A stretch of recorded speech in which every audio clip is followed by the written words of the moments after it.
Who are you?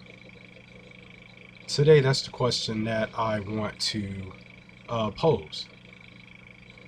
As we know, we are the sums of our choices, we are the composite of our DNA, we are a composite of the choices that we've made in life. But as a student, who are you? This is understanding and knowing your aptitude for learning. What is your attitude towards learning? What are the approaches that you have towards learning?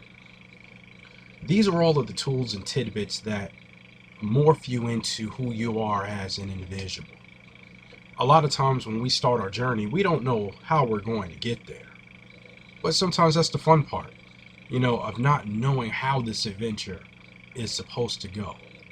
I like to call it the undiscovered country, where we're on a road and we're traveling, but we don't know how we're going to get there or what is in store for us as we travel. And so for you as a college student, you will spend years mastering subjects from A to Z. But do you really learn who you are during that academic journey? How comfortable are you, in bigger settings or more smaller, intimate settings? What is your comfort zone? What are the things that make you understand who you are and how do those environmental things affect you? So that's what we want to figure out. So are you good at something? What are your aptitudes? When it comes to doing things, what are your abilities? So what are things that you think you can do versus what are the things that you can do? And so that is something that you want to figure out, because when we talk with people, we look at your verbal communication, we look at your nonverbal communication. And what you will find more striking is that the majority of our conversation is wrapped around nonverbal gestures.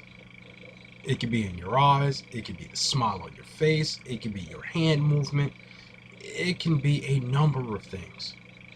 But sometimes that nonverbal, communication is what speaks louder than anything. And so when you think about those things, we often talk about our value system. What is the value system that you hold dear, that some of your friends or some of your fellow classmates might have? We all have different value bases because we all grew up in different environments. We've all had values instilled upon us, based on our experiences. But we do know that we do have a set rule of standards that we live by. Those are your values. Those are our values. And so, whether sometimes we want to believe that, we all have them. Because inside of here, we have a personal set of beliefs that we live by, that guide us, that mold us, that prepare us, that when we're out communicating, it is what they see in us. So as you go through this college life and this college experience, is what values do you carry? And why are you in college? People are in college for different reasons, but that's all a part of makes up your individual nature. You compartmentalize those things. You put them into little houses and into little rooms, and you begin to discover what's important to me, what's not important, to me. And then you begin to see those, sets and skill sets in other people, and it says, well, what is it? And we start to have these words, what are you passionate about? What do you love the most? Or what's your career profession, or happiness, or honesty, or trust, or recognition? These are all of those things that set up about us knowing who you are. And so there are a ton of different activities For example, I was a very solitary type of studier, but yet I could study inside of a group. I liked a well lit place because me in places that were too dark would put me straight to sleep. And so, for you as a learner, you know what is best for you. You know what setting is best for you. You understand exactly what you should do in order to be successful inside of your classroom as well as in life.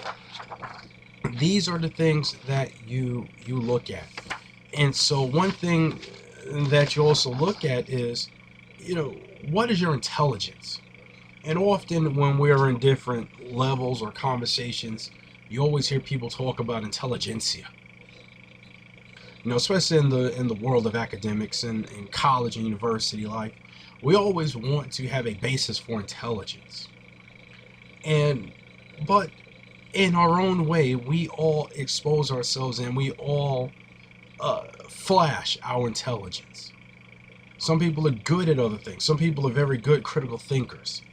Some people are very good listeners. Some people are very good analyzers. Some people are very good decoders. Some people are very good public speakers. Some people do well in group management. But does that mean that because you do that, you possess a different level of intelligence? No. That means we all have different levels of intelligence. And somewhere deep down inside, we even have multiple sets of these intelligences because we can do more than one thing. For example, when I look at, my own self, what is it that, you're able to do? Me, I'm a very logical, type of person.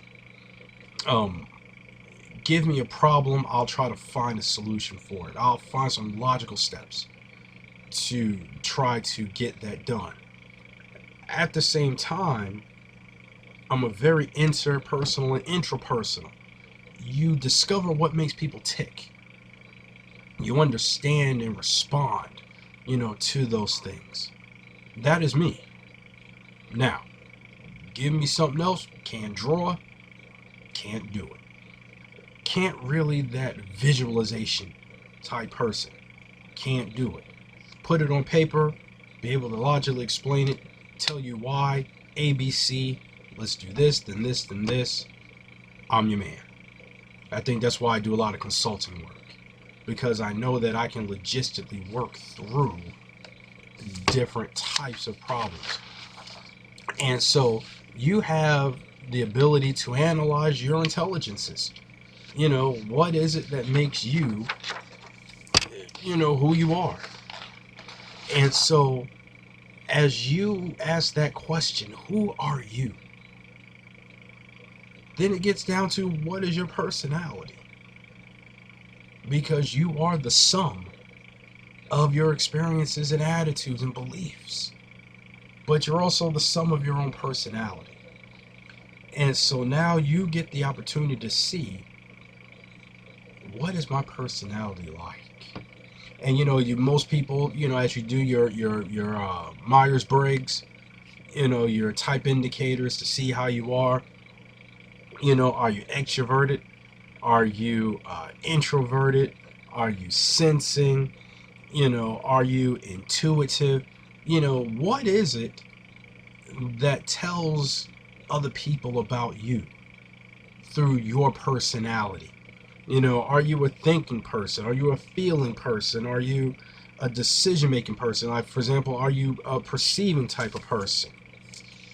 These are all the things. Are you a judging person? Because there are a lot of people out there that love to judge. You don't have to take my word for it. Just cut the TV on. So when we look at all of these dimensions, this is all a part of what makes you you. It's what makes you unique. It is what makes you, a very, a very sensing, person. We all have different senses. but we all have feelings.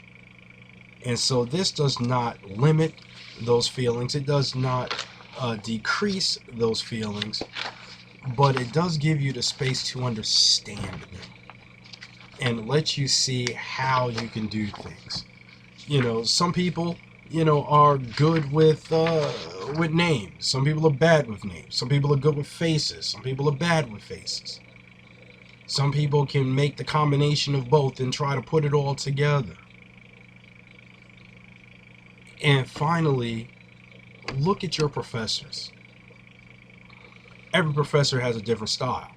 Some professors are more in your face. Some professors are more laid back. Some professors are kind of middle of the road. But your learning preference is sometimes not always based on your instructor's teaching preference. And so no matter what you do, no two professors are the same. They will all exhibit different qualities, good and bad. Because at the end of the day, we are all human. And so when you find a teacher that is different from what you prefer, a lot of times they run away from those classes. Don't you know it? Man, you don't want to take that class because they hard. Or, man, go ahead and take that class because the teacher easy. Or this teacher makes you write a lot. This teacher doesn't.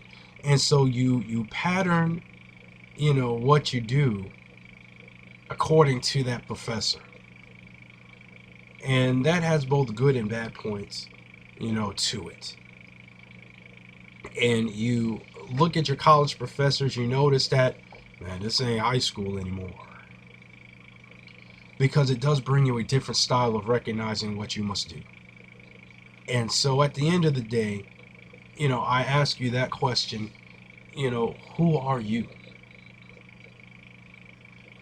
And that hypothetical question is one that you have to answer. Because at the end of the day, no one is better suited to answer that question than you.